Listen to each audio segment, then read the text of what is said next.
बात करें भी स्टूडेंट, अगर आप इंग्लिश के पेपर देने गए और इंग्लिश के पेपर में अगर आपको कुछ नहीं आ रहा है तो किस प्रकार आप लिखोगे कि बोर्ड एग्जाम में मेरे प्यार बच्चों कम से कम आप 80 से 85 नंबर ला पाओ। अगर आप इंग्लिश में मेरे प्यार इंग्लिश की अगर आपको ई भी नहीं आती है तो आज की इस वीडियो को देखने के बाद आपके अंदर इतना कॉन्फिडेंस आ जाएगा कि इंग्लिश का कोई भी पेपर आप मेरे बच्चों पास कर सकते हो। देख पा रहे मेरे पास 2025 का इंग्लिश का पेपर है और इस इंग्लिश के पेपर को मैं खुद आप लोगों के सामने सॉल्व करके दिखाने वाला हूँ। बिल्कुल ट्रिक, हर साल वीडियो बनाता हूँ। अगले साल वीडियो बनाया था मेरे पास जो 2 मिलियन बच्चों ने वीडियो को देखा था। 2 मिलियन समझ सकते हो, 20 लाख बच्चों ने देख के गए थे। लाखों कमेंट आया था मेरे प्यार बच्चों इसमें कि नहीं सर जो आपने ट्रिक बताया था बेहद अच्छा ट्रिक था और इस सब लोग बहुत अच्छे नंबर लेकर आ पाए हैं। तो इस बार मैं फिर इंग्लिश का एक ऐसा वीडियो आप लोगों के लिए बना के लेकर आया हूँ ताकि जो बच्चे इंग्लिश में कुछ नहीं जानते हैं वो इस वीडियो की मदद से मेरे प्यार बच्चों कम से कम 80 से 85 नंबर लाके और इंग्लिश में अच्छे नंबर से पास हो पाए। तो देखिए कुछ बातें हैं जो मैं आप लोगों को बेसिक चीज बताना चाहूंगा। आपको मालूम होना चाहिए मेरे प्यार बच्चों की जो इंग्लिश का पेपर है, देखिए बोर्ड एग्जाम मेरे प्यार बच्चों क्लास 10th और इधर आपका क्लास 12th, ठीक है। आपको मालूम होना चाहिए कि क्लास 10th में जो इंग्लिश का पेपर बनता है मेरे प्यारे बच्चों वो बनता है 70 नंबर का, ये बात आपको भी मालूम है। क्लास 12th में जो इंग्लिश का पेपर बनता है मेरे प्यारे बच्चों वो बनता है 100 मार्क्स का।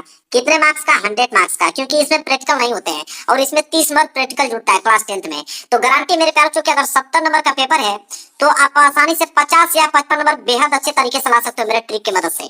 और इंटर वाले बच्चे आप 80 से 85 नंबर आराम से ला सकते हो, इस बात का दावा करता हूँ मैं। बस वीडियो को पूरा देख लेना क्योंकि हर साल वीडियो बनाता हूँ और अभी मैंने बताया ना कि 2 मिलियन बच्चों ने देखा था अगली बार वीडियो, तो इस बार भी आप लोग बेहद प्यार दोगे और इंग्लिश में जिनको नहीं आता उनके पास वीडियो को भेज दोगे ताकि इस वीडियो की मदद से वो पास हो पाए। देखिए मेरे प्यारे बच्चों आपको मैं सबसे पहले बताता हूँ इंग्लिश में 2 चीजें पूछी जाती है। एक आपका ऑब्जेक्टिव क्वेश्चन आता है, ठीक है, और एक होता है आपका सब्जेक्टिव क्वेश्चन। तो मेरे प्यारे बच्चों देखिए ऑब्जेक्टिव क्वेश्चन में लास्ट में आप लोगों को ट्रिक बताने वाला हूँ कि ऑब्जेक्टिव क्वेश्चन का ट्रिक। सबसे पहले हम लोग सब्जेक्टिव क्वेश्चन देखेंगे जो कि हम लोगों को लिखना है। तो देखिए मेरे पास एक इंग्लिश का पेपर है और ये 70 नंबर का, ये क्लास 10th का पेपर है और इसको मैं सॉल्व करके दिखाने वाला हूँ और सारे प्रश्न क्लास 10th में भी ऐसे ही रहेंगे, ठीक है। ये बात आपको भी जानकारी होनी चाहिए। जैसे मैं आपको बताऊं कि अभी यह आपके ऑब्जेक्टिव क्वेश्चन है, सबसे पहले हम लोग सब्जेक्टिव क्वेश्चन देखते हैं, लास्ट में हम लोग ऑब्जेक्टिव क्वेश्चन देखने वाले हैं। देखिए सबसे पहले यहाँ से पेपर को सॉल्व करेंगे। पार्ट बी, पार्ट बी में रीडिंग का पार्ट है मेरे प्यारे बच्चों। रीडिंग का पार्ट चाहे आप क्लास 10th में हो चाहे 12th में, दोनों आता है। पैसे सॉल्व करने के लिए दोनों आता है। बस फर्क ये होता है कि जो रीडिंग का पार्ट होता है क्लास 10th में 7 नंबर का आता है और क्लास 12th में जो है 15 नंबर का आता है। तो क्लास 12th वाले बच्चे 15 नंबर क्लियर करेंगे, क्लास 10th वाले बच्चे 7 नंबर क्लियर करेंगे इस प्रश्न से। प्रश्न नंबर 21 से देखिए प्रश्न नंबर 21 क्या है, बोला है मेरे प्यारे बच्चों प्रश्न नंबर 21वां कि read the following passage and answer the question that follow. कह रहा है कि पैसेज को पढ़िए और इसके नीचे दिए गए क्वेश्चन को सॉल्व कीजिए। तो क्या आपको पैसेज पढ़ना है? बिल्कुल पैसेज पढ़ने की जरूरत ही नहीं है। पैसेज हम लोगों को नहीं पढ़ना है, सबसे पहले हम लोगों को इसके क्वेश्चन को पढ़ना है। तो जब भी पैसेज आए पैसे को नहीं पढ़ना है, सबसे पहले आप लोग क्वेश्चन को पढ़िए। देखिए इसमें क्वेश्चन देखिए ए वाला, बी वाला, सी वाला और डी वाला। तो 2 2 4 2 6 1 7 नंबर का है। अगर यही क्लास 12th का पेपर आता तो उसमें पैसेज 15 नंबर का देता है। तो ट्रिक तो सेम वही लगने वाली है जो इसमें लगेगा वो क्लास 12th में भी लगेगा। तो देखिए सबसे पहले हम लोग करेंगे क्या, सबसे पहले मेरे प्यार हम लोग हेडिंग डालेंगे। सबसे मेन है आप लोगों का हेडिंग, तो सबसे पहले हम लोग हेडिंग बनाएंगे। क्या है मेरे प्यार पार्ट बी था तो हम लोग लिखेंगे पार्ट बी, ऐसे हम लिखेंगे पार्ट बी। और मेरे प्यार रीडिंग का पार्ट था मेरे प्यार बच्चों तो हम लोग लिखेंगे रीडिंग का पार्ट, ठीक है। रीडिंग का पार्ट है तो हम लोग लिखेंगे यहाँ पे रीडिंग कोष्टक में। और इसके बाद मैं आपको बताऊँ कि स्केल की सहायता से, स्केल ले लीजिएगा, मैं स्केल लेके दिखाता हूँ। स्केल लेने के बाद आप इसके नीचे आपको क्या करना है, अंडरलाइनिंग कर देना ताकि दिखने में जो है बेहद अच्छा लगे हेडिंग आपका। पार्ट बी रीडिंग, प्रश्न में 21 कर रहे हो, प्रश्न नंबर 21, क्वेश्चन नंबर 21 कर रहे हो तो आप लिखोगे आंसर टू क्वेश्चन नंबर 21, ठीक है। क्या लिखोगे मेरे प्यारे बच्चों, आंसर टू क्वेश्चन नंबर 21। तो यहाँ मैं लिख देता हूँ आंसर टू क्वेश्चन नंबर 21 मतलब 21, ठीक है। इस तरह क्वेश्चन में मैंने टैग कर दिया इसको, क्लियर है। और इसके नीचे मैं स्केल की सहायता से क्या कर देता हूँ, इसको लाइन खींच देता हूँ, क्लियर है। चलिए अब देखिए मेरे प्यारे बच्चों हमने कहा कि पैसे नहीं पढ़ेंगे, हम लोग पैसेज के नीचे दिए गए क्वेश्चन को पढ़ेंगे। देखिए पहला वाला प्रश्न मैं आपको करके दिखाता हूँ, मुझे नहीं आता है लेकिन फिर भी देखिए कैसे करता हूँ। कह रहा है कि why does an adult feel see of learning at a late age. 2 नंबर के लिए प्रश्न है। जब भी आप मेरे पास जो पैसेज वाला प्रश्न कर रहे हो चाहे कोई भी प्रश्न कर रहे हो उसका आंसर लिख रहे हो तो आप क्वेश्चन वर्ड को हटा देना है। देखिए क्वेश्चन वर्ड को हटा देना और हेल्पिंग वर्ड को हटा देना। तो व्हाई डज को हम क्या करेंगे, यहाँ से हटा देंगे। बचा यहाँ पे an adult feel see learning at a late age. तो देखिए जो आपको बचा ना इसको पूरा का पूरा आपको छापना है सब्जेक्ट के रूप में, पूरा का पूरा आप लोगों को आंसर लिखना है। ए वाला है तो मैं आपको दिखाता हूँ, देखिए यहाँ पे लिखेंगे आप ए, जो पूरा का पूरा था मैं लिख के दिखाता हूँ। एन था तो लिखेंगे एन, एडल्ट तो आप लिखोगे एडल्ट, ठीक है। एन एडल्ट, फील तो लिखेंगे फील, सी तो सी ऑफ मतलब जहां तक था उसको हम लोग क्या करेंगे लिखेंगे। इसके बाद मैं आपको ट्रिक बताता हूँ कि इसके बाद आगे क्या लिखोगे, reading at a late age, इसके बाद फुल स्टॉप लगा दोगे। तो देखिए मैंने कुछ किया कुछ नहीं, जो था यहाँ तक an adult feel see of learning at a late age, इसी को मैंने पूरा का पूरा लिखा है और कुछ किया नहीं हूँ। अब इसके बाद आपको क्या करना है, अब इसके बाद मेरे बच्चों मैं आपको बताता हूँ क्या करना है। आपको इसी पैसेज में से आपको छापना है कि कोई कहीं पे भी ये जितना मैं लिखा हूँ कोई भी कीवर्ड मिल रहा है कि नहीं मेरे प्यारे बच्चों। अब इसी में सब लोग देखेंगे। तो देखिए इस पैसेज में यहाँ पे मिल गया क्या था, adult feel see of starting था ना, एडल्ट फील सी, देखिए मैं लिखा हूँ यहाँ पे एडल्ट फील सी, मिल गया ना। अब आपको करना क्या है मेरे प्यारे बच्चों, देखिए तो जहां पे मिला इसके पीछे जाएंगे, इसके पीछे जाएंगे, देखेंगे कहाँ फुल स्टॉप दिख रहा है, फुल स्टॉप यहाँ दिखा, तो हम लोग क्या करेंगे वन से उठाएंगे, वन देखिए पूरी की पूरी लाइनिंग जो है एडल्ट वाला एजुकेशन यहाँ तक करते हुए पूरा कहाँ तक, चिल्ड्रन तक, ये चिल्ड्रन तक पूरा का पूरा यह लाइनिंग जो है छाप देंगे। तो पूरा का पूरा जब लाइनिंग छापोगे तो ये लाइनिंग भी आपकी भर जाएगी, नीचे वाली लाइनिंग भी आपकी भर जाएगी और ये वाली लाइनिंग भी भर जाएगी मेरे प्यारे बच्चों। ये हो गया आंसर पूरा का पूरा कंप्लीट जहां तक मैंने बताया है। इसके बाद बी वाला करना है, कोई दिक्कत नहीं है, एक लाइन छोड़िए यहाँ पे डालिए बी। बी वाले प्रश्न को मेरे प्यारे बच्चों हम लोग पढ़ेंगे। बी वाला प्रश्न क्या है उसी तरह इसको भी हम लोग सॉल्व करेंगे। बी वाला प्रश्न देखिए क्या है कि in town and city adult education need to be a made, ये तो सी वाला है, बी वाला यहाँ पे why does a farmer need rest और रिलैक्सन, ठीक है। अब देखिए वाई डज को हम लोग काटेंगे, अ farmer need rest and relaxin, इसको हम लोग सब्जेक्ट के तौर में पूरा का पूरा हम लोग यहाँ पे उतारेंगे। तो लिखेंगे यहाँ पे मेरे प्यारे बच्चों कि अ फार्मर, लिखेंगे कि अ farmer need rest, need rest and relaxin, and relaxin, ठीक है। फिर इसके बाद फुल स्टॉप लगा देंगे। अब इस पैसेज में से देखेंगे कि कोई भी कीवर्ड मिल रहा है कि नहीं, तो देखिए बोला है ना कि रेस्ट एंड रिलैक्सन, मिल गया कि नहीं। अब हम लोग पीछे पढ़ेंगे, देखेंगे फुल स्टॉप कहां दिया है, यहाँ तक देखिए the job of a farmer is very extensive and the need ample rest and relaxin, यहाँ तक दिया है ना। इसके बाद देखिए एडिशन, ठीक है, एडिशन इज फाइंड व्हाट आपके एडल्ट सेंटर, आप देखिए यहाँ तक बस लिख दीजिए, रिलैक्सन तक लिख देंगे आंसर हो जाएगा आपका। द जॉब से उठाइए रिलैक्सन तक लिखिए, जब इसको आप लिखोगे तो आपकी मालूम चलेगा ये लाइन भी कंप्लीट हो जाएगी, नीचे वाली लाइन भी और ये लाइन भी मेरे प्यारे यहाँ तक कंप्लीट हो जाएगा। तो बी वाला भी आंसर यहाँ पे हो गया। इसके बाद सी वाला है तो आप लिखोगे सी वाला। अब सी वाला प्रश्न पढ़ते हैं मेरे प्यारे, देखेंगे सी वाला प्रश्न क्या पूछा हुआ है। देखिए सी वाला प्रश्न मेरे प्यारे है कि in town and city adult education, ठीक है। फिर इसके बाद बोला है कि need to made work based, what meaning do you draw from his statement, ठीक है। अब मेरे प्यारे देखिए यहाँ पे क्या करेंगे हम लोग कि ये जो दिया है कि in town and city adult education need to be a make work based, ठीक है। यहाँ ये वाली लाइन तो पूरा का पूरा उतारना पड़ेगा, यहाँ से लेके यहाँ तक वर्ड को काटिए, इसके बाद उसी के आगे meaning do you draw from his statement, ये पूरा का पूरा यहाँ तक लिख दीजिएगा। इसके बाद क्या लिखना है मेरे प्यारे बच्चों, तो इसके आगे फिर क्या लिखोगे, इसके बाद देखिए लिखा है ना कि इन टाउन एंड सिटी, लिखा है देखिए इसमें बोला था ना कि टाउन एंड सिटी, ठीक है। फिर एडल्ट एजुकेशन, देखिए एडल्ट एजुकेशन भी मिल गया, अब पूरा का पूरा मिल गया। अब क्या करना है कि इन से उठाओगे इन टाउन एंड सिटी, ये पूरी की पूरी लाइनिंग आपको मेरे प्यारे बच्चों यहाँ तक, आपको साइड तक पूरा का पूरा लाइनिंग लिखना है, यहाँ से उठाना है यहाँ तक पूरा का पूरा छाप देना है। जब इसको छापोगे तो ये सी वाला का पूरा का पूरा आंसर यहाँ पे मेरे प्यारे बच्चों क्या हो जाएगा, कंप्लीट हो जाएगा। ये पेज भर गया, कोई दिक्कत नहीं, यहाँ पे लिखे पीटीओ, पेज टर्नओवर, पीटीओ लिखने के बाद पेज को आप पलट दीजिए, ठीक है। इसके बाद देखिए एक प्रश्न और है डी वाला, सी वाला प्रश्न मैंने कर दिया ना आप लोगों के सामने, एक प्रश्न है डी वाला। डी वाला है क्या मेरे पास, देखिए डी वाला है कि which word in the passage is opposite of bold. अब बोल्ड का अपोजिट वर्ड पूछा है, अब आपको आ नहीं रहा कि बोल्ड का अपोजिट वर्ड क्या होगा, अब मैं आपको बताता हूँ। अगर आपको नहीं मालूम है कोई भी उठा लीजिए, जैसे बोल्ड है तो आप इसको देखिए, इसको फोक उठा सकते हो, ठीक है, डिस्करेज उठा सकते हो मेरे प्यारे बच्चों, ठीक है। इस तरह आप देखिए कंप्राइज उठा सकते हो, ठीक है, टेंडेंसी उठा सकते हो, ये कोई भी वर्ड आप लिख देना उसके जगह पे, बोल्ड का अपोजिट वर्ड फोक, बोल्ड का अपोजिट डिस्करेज, बोल्ड का अपोजिट टेंडेंसी, बोल्ड का अपोजिट कंप्राइज। और नहीं आ रहा तो यही काम करना पड़ेगा ना आपको, छोड़ना तो है नहीं, कुछ ना कुछ लिखना है, लिख दोगे एग्जामिनर लगेगा कि भाई आपने सही किया है, नंबर आपको दे देगा। क्लियर मेरे प्यारे बच्चों, चलिए तो इस तरह कोई भी वर्ड मैंने बताया है तो यहाँ पे कोई भी वर्ड अपना लिख दीजिएगा। अब पैसेज का काम हो गया मेरे प्यारे बच्चों बिल्कुल खत्म। अब आएगा यहाँ पे मेरे प्यारे बच्चों राइटिंग का पार्ट, देखिए क्या है राइटिंग का पार्ट। तो यहाँ पे हम लोग लिखेंगे एक लाइन छोड़ने के बाद यहाँ पे राइटिंग, क्या लिखेंगे कि राइटिंग का पार्ट, इसको कोष्टक में पैक कर देंगे, नीचे अंडरलाइन कर देंगे। प्रश्न नंबर 22वां है तो लिखेंगे आंसर टू क्वेश्चन नंबर 22, तो लिखेंगे आंसर टू क्वेश्चन नंबर 22, 22 को हम लोग बोलते हैं 22, तो लिखेंगे 22। अब 22 क्वेश्चन, फिर इसके बाद नीचे हम लोग अंडरलाइन कर देंगे। चलिए क्वेश्चन को पढ़ते हैं, देखते हैं 22 क्वेश्चन क्या दिया गया है। बोला है यहाँ पे कि write a letter to your father explain why you could not get good marks in a science, ठीक है। तो यहाँ पे लेटर है, लेटर नहीं लिख पाओगे तो यहाँ पे एप्लीकेशन लिखना है। अब मेरे प्यार तो लेटर और एप्लीकेशन कैसे लिखा जाता है उसको देखिए। तो मेरे प्यार तो लेटर का, जैसे आपको 22वां लिखना है लेटर, तो मेरे प्यार तो देखिए लेटर लिखना है। लेटर का ट्रिक समझिए। देखिए लेटर का ट्रिक क्या कहता है। लेटर का ट्रिक मेरे प्यार तो ये कहता है कि देखिए सबसे सिंपल है। सबसे पहले आप मेरे प्यार तो एड्रेस लिखोगे। सबसे पहले आप क्या लिखोगे मेरे प्यार तो एड्रेस लिखोगे। एड्रेस आपको सबको मालूम है, एड्रेस नहीं लिखना सबको नहीं मालूम है, आप विलेज लिख दो। आप फिर इसके नीचे पोस्ट लिख दो। इसके बाद मेरे प्यार डिस्ट्रिक्ट लिख दो। डिस्ट्रिक्ट लिखने के बाद मेरे प्यार यहाँ पे नीचे आप लिखो डेट। डेट आपने लिख दिया। इसके बाद मेरे प्यार देखिए कि किसके बारे में यह लेटर लिखने के लिए बोला है। तो बोला कि write letter to your father explaining why you could not get good marks in science. ठीक है। तो कह रहा है कि अपने पिता को एक मेरे प्यार पत्र लिखना है कि explaining why could not get good marks, मतलब आप साइंस के पेपर में अच्छे मार्क्स क्यों नहीं लाए हो, उसके लिए एक्सप्लेन करना अपने फादर को। कैसे लेटर लिखोगे, फादर को लिखना है। सबसे पहले मेरे पास डेट लिख दिया, कामा लगा दीजिए। लिखिए कि रिस्पेक्टफुली, क्या लिखेंगे कि रिस्पेक्टफुली।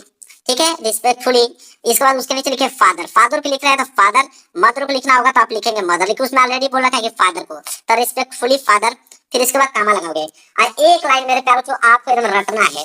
ठीक है, वही आपका रामबाण है। सबसे पहले आप लिखोगे यहाँ से मेरे प्यारों को कि आई एम क्वेट। क्या लिखोगे, ये लाइन एकदम याद करो, एकदम अपने दिमाग में छाप लीजिए कि I am quite well here, I am quite well here and hope will also, ठीक है, and hope will also be happy, be happy. ये लाइन एकदम रट्टा मार लीजिए। इसका मतलब कि I am quite well here, मतलब यहाँ अच्छा हूँ, एंड और आशा करता हूँ कि आप भी अच्छे होंगे, खुशी पूर्वक होंगे। फुल स्टॉप आपने लगा दिया। ठीक है।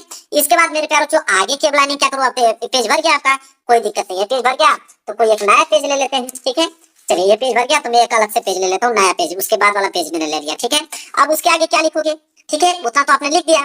अब उसके आगे क्या लिखना पड़ेगा तो मैं आपको बताता हूँ। अगर आपको कुछ नहीं आ रहा है तो उसके आगे क्या लिखोगे मेरे प्यारों, देखिए उसके आगे आपको काम करना पड़ेगा। देखिए उसके आगे क्या है कि जैसे पार्ट ए आता है, पार्ट ए में भी आपको पैसे दिया होता है, तो पार्ट ए में शुरू में ही पैसे आपको दिया होगा, तो उसके आगे आप क्या करोगे कि बीच में से मेरे प्यारों आप कुछ भी उठा सकते हो। जैसे अकबर दिया है ना, यहाँ से वेन उठा, वेन अकबर वाज ओनली ही बाज, यहाँ तक ये पूरी की पूरी लाइन जो 3-4 लाइन आपका दिख रहा है यहाँ तक उठा लीजिए। ये पूरी की पूरी लाइन उठा के और उसी के आगे आपको क्या करना है मेरे प्यारों, लिख देना है। 3-4 लाइन आपने लिख दिया। ठीक है, लिखने के बाद मेरे प्यारों आप लास्ट में आइए, लिखिए योर यहाँ पे लिखेंगे कि योर सन, क्योंकि आप उनके पुत्र हैं तो लिखेंगे योर सन, मतलब आपके पुत्र। क्या, XYZ, अपना नाम मत लिखिएगा, XYZ लिख दीजिए। बस ये हो गया मेरे प्यारों आपका क्या, बिल्कुल कंप्लीट। ठीक है, क्लियर है मेरे प्यारों। इस तरह आप लोगों को लेटर लिखना है। क्लियर है मेरे प्यारों, कोई डाउट आप लोगों को नहीं होना चाहिए। अब देखिए लेटर नहीं लिखना चाहते हैं, एप्लीकेशन लिखना चाहते हैं, कोई दिक्कत नहीं। अब एप्लीकेशन का ट्रिक समझिए कि अगर कुछ बच्चे अगर लेटर नहीं लिखना चाहते हैं, वो सोचेंगे नहीं मैं एप्लीकेशन लिखूंगा, तो एप्लीकेशन किस तरह लिखेंगे। देखिए एप्लीकेशन के लिए मेरे प्यारों सबसे पहले आप लोगों को लिखना क्या है, आप मेरे प्यारों यहाँ पे लिखेंगे, आप स्कूल के नाम लिखोगे। पहले पढ़ेंगे हम लोग कि एप्लीकेशन किसके बारे में लिखना है। बोला कि write an application to the principal of your college requesting him to provide some more furniture to your class. ठीक है, मतलब अपने प्रिंसिपल को एक एप्लीकेशन लिखना है कि आपके कॉलेज में फर्नीचर नहीं है आपके क्लास में, तो उसको प्रोवाइड करने के लिए आप कैसे एप्लीकेशन लिखोगे अपने प्रिंसिपल को। तो देखिए सबसे पहले मेरे प्यारों लिखोगे यहाँ पे अपने स्कूल का नेम। क्या लिखोगे यहाँ पे, स्कूल्स नेम। तो स्कूल नेम भाई ऐसा हो ही नहीं सकता कि किसी को अपने स्कूल का नाम ना मालूम हो। स्कूल नेम लिखने के बाद उसके नीचे लिखेंगे आप डेट। डेट लिखने के बाद लिखेंगे कि टू द, क्या लिखेंगे मेरे प्यारों कि to the principal, to the principal. ये हो जाएगा आप लोगों का टू द प्रिंसिपल। ठीक है, इसके बाद लिखोगे मेरे प्यार रिस्पेक्टफुल सर। क्या लिखेंगे, रिस्पेक्टफुली सर, रिस्पेक्टफुली सर। या प्रिंसिपल आपके मैडम रहेंगे तो मैडम लिख सकते हो, तो रिस्पेक्टफुली सर या मैडम मेरे प्यार बच्चों।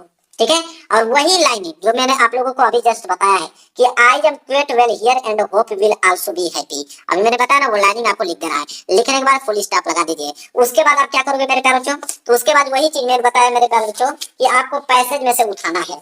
उसके बाद आपको क्या कीजिएगा कि पैसेज है, पेजेस में से उठा लीजिएगा कहीं से बीच में से, मान लीजिए यहाँ से वेरी से उठा लीजिए। अब ये पूरी की पूरी लाइनिंग जो दिख रहा है आपको पूरा का पूरा लाइनिंग छाप देना है यहाँ तक। यहाँ तक 4 लाइन जब आप छापोगे मेरे प्यारे बच्चों तो ये पूरी की पूरी आपकी क्या हो जाएगी, कंप्लीट हो जाएगी लाइनिंग। फिर लास्ट में कॉर्नर पे मेरे प्यारे बच्चों क्या करोगे, कॉर्नर पे लिख दोगे कि योर ओबेडिएंटली, लिख देना कॉर्नर पे योर ओबेडिएंटली, योर ओबेडिएंटली या फेथफुली, योर ओबेडिएंटली XYZ, और यहाँ पे लिख दीजिएगा क्लास आप 10th में पढ़ते हैं कि 12th में पढ़ते हैं, ऐसे लिख दीजिएगा। काम हो गया मेरे पास, एग्जामिनर पूरा का पूरा नंबर दे देगा। तो यह तरीका है मेरे पास एप्लीकेशन लिखने का। नहीं आ रहा है तो इसी ट्रिक की मदद से आप लोगों को एप्लीकेशन लिखना है। इसके बाद अगला प्रश्न आइए। अगला प्रश्न है मेरे प्यारो 23वां कि राइट और report of importance of tree in about 80 से 100 वर्ड में। अब मेरे प्यारो ये बहुत आसान है। आपको एक रिपोर्ट लिखना है कि आप ट्री का इंपोर्टेंट क्या है, मतलब कि पेड़ का इंपोर्टेंस बताइए, पेड़ का महत्व क्या है, उस पर एक रिपोर्ट लिखना है। ठीक है, तो रिपोर्ट लिखना हो या तो मेरे प्यारो जो रिपोर्ट लिखना चाहते हैं तो आर्टिकल लिख सकते हो। बोला है कि an important in my life, मतलब कि कोई एक ऐसा दिन बताइए जो आपके लाइफ का सबसे इंपॉर्टेंट दिन है, उस पे आप मेरे पास आर्टिकल लिखिए। तो या आर्टिकल लिखिए या रिपोर्ट लिखिए, दोनों के लिए एक ही ट्रिक काम करता है। चाहे आप रिपोर्ट लिख रहे हो चाहे आर्टिकल, कौन सा ट्रिक काम करता है? मान लीजिए आपको रिपोर्ट लिखना है, तो रिपोर्ट लिखने के लिए आप देखिए ट्रिक क्या है मेरे पास। सबसे पहले वही है कि आप हेडिंग बना लीजिए। 23वां है ना, तो लिखोगे आंसर टू क्वेश्चन नंबर 23। ये आपकी मेन हेडिंग होगी कि आंसर टू क्वेश्चन नंबर 23 मतलब 23। ठीक है, अब मेरे प्यारे जो क्या कर रहे हो आप, रिपोर्ट की आर्टिकल रिपोर्ट कर रहे हो तो यहाँ कोष्टक में लिख दो कि हम रिपोर्ट कर रहे हैं। रिपोर्ट लिख रहे हैं तो रिपोर्ट लिख दो। अब इसके बाद रिपोर्ट लिखने का देखिए सबसे आसान तरीका है, इसके नीचे हेडिंग आपको ढूंढने का पड़ता नहीं है, हिंट में दिया होता है। तो देखिए पहली हेडिंग क्या है, इसेंशियल फॉर ऑल बींग्स, ये पहली हेडिंग हो गया। इसी तरह देखिए ये जो है दूसरी हेडिंग है, और यहाँ तक तीसरी हेडिंग है, और यहाँ तक चौथी हेडिंग है, और यहाँ तक पांचवी हेडिंग है, और यहाँ तक छठवीं हेडिंग है। 6 हेडिंग मिल गया। अब आपको क्या करना है कि एक हेडिंग डाल लीजिए, जैसे इसेंशियल फॉर ऑल बींग्स। मैं एक हेडिंग डाल के बता देता हूँ। ये पहली हेडिंग हो गया आपका, क्या है इसेंशियल, तो यहाँ पे लिख दीजिएगा कि इसेंशियल फॉर ऑल बींग्स, तो ऑल बींग्स ये पहली हेडिंग हो गया। बोला है तो पहली हेडिंग हो गया। अब हेडिंग डालने के बाद आप क्या लिखोगे, अब कुछ करने की जरूरत नहीं मेरे प्यारे। अब सिंपल आपको यही काम करना है कि आप पैसेज को ढूंढेंगे कि पैसेज कहाँ गया है मेरे प्यारे। तो पैसेज, अब देखिए ये पैसेज मिल गया। पैसेज का 2 लाइन उठा के आप लोगों को पहली हेडिंग में डाल देना है। तो पहली हेडिंग डालने के बाद पैसेज की 2 लाइन लिख देना है। इसी तरह मेरे प्यारे दूसरी हेडिंग डालोगे, और दूसरी हेडिंग डालने के बाद फिर 2 लाइन पैसेज का लिख दोगे। इसी तरह तीसरी हेडिंग, फिर 2 लाइन पैसेज का लिख दोगे। चौथी हेडिंग, 6 हेडिंग था, 6 हेडिंग डाल के पैसेज में सही आंसर आप लोगों को बनाकर मेरे प्यारे क्या करना है, लिखना है। क्लियर हो गया आप लोगों को, समझ में आ गया? यही ट्रिक आपको चाहे रिपोर्ट लिख रहे हो चाहे आप आर्टिकल लिख रहे हो, क्योंकि इन दोनों में हिंट आपको दिया होता है, मतलब हेडिंग आपको दिया होता है, बस लिखना होता है। तो हेडिंग बना के पैसेज में से लिख दीजिएगा। इसके बाद मेरे पास जो आता है ग्रामर, क्या आता है मेरे पास? जो ग्रामर का पार्ट आता है। अब ग्रामर में क्या है मेरे पास, तो देखिए 24वां प्रश्न है कि rewrite in the following sentence changing into indirect speech. कह रहा है कि मेरे पास देखिए कि इनडायरेक्ट स्पीच में चेंज करना। अब यही मैं बताता चलता हूँ। देखिए इनडायरेक्ट स्पीच में कोई भी सेंटेंस आ गया चेंज करने के लिए, आपको ट्रिक मालूम नहीं है, कौन सा ट्रिक लगाओगे? जैसे Rakesh said to Meera, said to दिखा ना, इसको आप टोल्ड टू में चेंज कर दीजिए। तो आप लिखोगे राकेश टोल्ड टू, तो राकेश टोल्ड टू मीरा, कामा को हटाकर आप यहाँ पे लिख दीजिए दैट। ठीक है, अब देखिए मेरे पास जो इन्वर्टेड जो इंट्रोगेटिव सेंटेंस है, इंट्रोगेटिव सेंटेंस में कोई चेंज नहीं करते हैं, पूरा का पूरा सेंटेंस उतार दीजिएगा और यहाँ पे मेरे प्यार फुल स्टॉप लगा दीजिएगा, हो जाएगा आप लोगों का आंसर।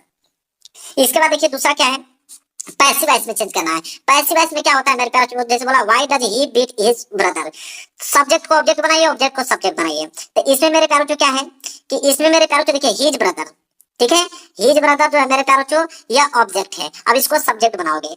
ठीक है, तो हिज ब्रदर का हो जाएगा मेरे प्यार कि हिज ब्रदर्स, आप इसको आगे कर देना, लिखोगे हिज ब्रदर्स। ठीक है, और बीट जो वर्ब है तो वर्ब का थर्ड फॉर्म लगा दीजिए, हिज ब्रदर्स बिगेन। ठीक है, हिज ब्रदर्स बिगेन। फिर इसके बाद लिखोगे कि बाई, अब बाई के बाद ही का क्या लिख दोगे मेरे प्यार हिम लिख दोगे। ये हो जाएगा आप लोगों का ऐसे। समझ में आ गया मेरे प्यार? ऐसे आपको काम करना है। व्हाई डज, वाई को डज इसी तरह आगे लगा दीजिएगा, बाकी जैसे बोला हूं वैसे आप कर दीजिएगा। ये हो गया मेरे प्यारे पैसिव वॉइस। फिर आ गया पंक्चुएट द फॉलोइंग, मतलब कि चिन्हों का प्रयोग कीजिए। चिन्हों का प्रयोग मतलब कि आप सबसे पहले आप क्या कीजिए कि पहले जो वर्ड है आपको कैपिटल लेटर में होना चाहिए, तो ये आपका कैपिटल लेटर हो जाएगा इस तरह कि माय फादर। अब देखिए ज्यादातर जो पंक्चुएशन वाला आता है वो आपका आता है किसमें, वो डायरेक्ट स्पीच का आता है। तो देखिए द फादर, देखिए जहाँ पे सेड टू दिखा ना, आप समझ जाइएगा, लिखेंगे इसको कैपिटल कर दीजिएगा कि my father said to Raju. अब यहाँ पे मेरे प्यार क्या लगाओगे, कामा, इनको डबल एंड कामा के अंदर में क्लोज करोगे।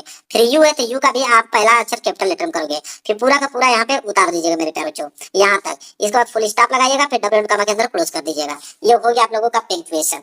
ठीक है, ऐसे आप लोगों को दिमाग लगाना है। क्लियर है मेरे प्यारे बच्चों? इसके बाद आइए डी वाला, करा कि translate the following into English, मतलब कि इसको इंग्लिश में ट्रांसलेट करना है, कुछ करने की जरूरत नहीं है, ये पूरा का पूरा आप लोग ट्रांसलेट कर सकते हो। कैसे, देखिए आप बस हेडिंग डाल लेना और इसका ट्रांसलेट करना है। तो पैसेज, पैसेज में से कोई भी पैसेज ले लेना मेरे प्यार, और मान लीजिए कि पैसेज मैं आपको दिखा देता हूँ, और उन्हीं पैसेज में से आप लोगों को छाट देना है। ठीक है, 5-7 लाइन लिख देना है। ये पैसेज है ना, तो इस पैसेज में शुरू का उठाइए 1 2 3 4 लाइन यहाँ तक मेरे प्यारों को लिख दीजिए। ठीक है, यहाँ तक लिख दोगे, ये उस इंग्लिश का जो क्या हो गया, ट्रांसलेशन हो गया मेरे प्यारों को। ठीक है, क्लियर है। चलिए इसके बाद आइए मेरे प्यारों को, अब जो बचा है, अब सिर्फ आप लोगों का लॉन्ग आंसर और शॉर्ट आंसर बचा है कि लॉन्ग क्वेश्चन कैसे करें, शॉर्ट क्वेश्चन कैसे। जैसे 25वां है कि answer the following question in about 30 to 40 word में, 30 से 40 वर्ड में आंसर देना है। मान लीजिए ए वाला करना है, देखिए इसका ट्रिक समझिए, एक ही ट्रिक है, वही ट्रिक आपका लॉन्ग आंसर में भी काम करेगा, शॉर्ट आंसर में भी काम करेगा। एक ही ट्रिक में पूरा का पूरा समाप्त हो जाएगा। कैसे, देखिए मान लीजिए इस प्रश्न का उत्तर देना है, तो व्हाट वाच को काटिए, कह रहा है कि only one that the Lencho throw. अब आपको मेरे प्यारों को क्या करना है यहाँ पे कि आप लिखोगे only the hope Lencho throw, ये सब्जेक्ट का काम करेगा, पूरा का पूरा लाइनिंग उतार दीजिएगा, फिर पैसेज में से 3 लाइन लिख दीजिएगा। 2-3 पैसेज था ना, उन्हीं दोनों पैसेज में से आपको ना 2-3 लाइन लिख दीजिएगा, हो जाएगा। इसी तरह मेरे प्यारों ये भी काम करना है, व्हाट इसको काटिए, यह पूरा का पूरा सब्जेक्ट का काम करेगा, अब पैसेज में से 2 लाइन आप लिख दीजिएगा, काम हो जाएगा। इसी तरह ये देखिए लॉन्ग क्वेश्चन है, लॉन्ग क्वेश्चन में ये ट्रिक लगेगा, व्हाट डस को काटिए, ये पूरा का पूरा सब्जेक्ट का काम करेगा, पैसेज में से 2 लाइन 3 लाइन उठा के लिख दीजिएगा, 60 वर्ड बना दीजिएगा किसी तरह। तो समझ में आ गया मेरे प्यारों, ऐसे लिखना है। इसके बाद आगे आते हैं, अगला है मेरे प्यारों, देखिए 28वां प्रश्न मेरे प्यारों क्या बोला है, और एक प्रश्न और देता है मेरे प्यारों, 4 लाइन का। देखिए 4 लाइन का पोएम लिखने के लिए बोलता है कि पोएम लिखिए।